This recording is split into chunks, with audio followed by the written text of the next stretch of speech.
என்ன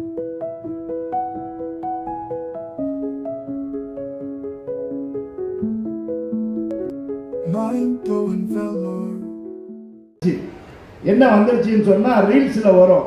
அந்த ரீல்ஸ் பார்க்கின்ற பொழுது இரண்டு தாய் தந்தையர்கள் செல்போன் பார்க்கிறாங்க.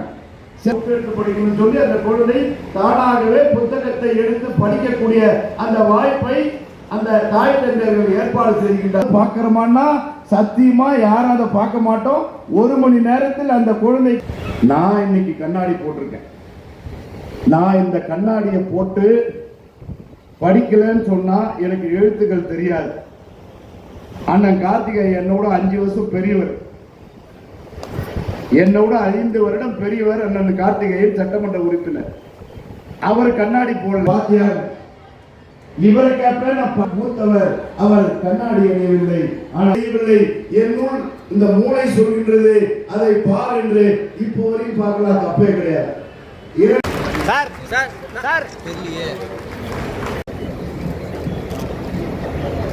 தொடர்ந்து சிறப்பாக ஒருங்கிணைத்து நாள்தோறும் நடத்தி கொண்டிருக்கும் மாவட்ட நூலக அலுவலர் அவர்களுக்கு நினைவு பரிசு வழங்கப்படுகிறது. அவரை தொடர்ந்து நூலக முதலில் திரு சாந்தி அவர்களுக்கு உதவியாளர் திரு சாந்தி கோபாலகிருஷ்ணன், அவர்களை தொடர்ந்து புஷ்பா,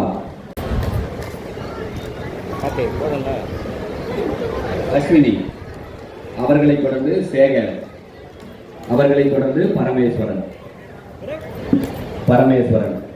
மீதமுள்ள நபர்களுக்கு விழா நிறைவடைந்தவுடன் வழங்கப்படும். தொடர்ந்து சிறப்பு பேச்சாளர்களின் உரை தொடர உள்ளது.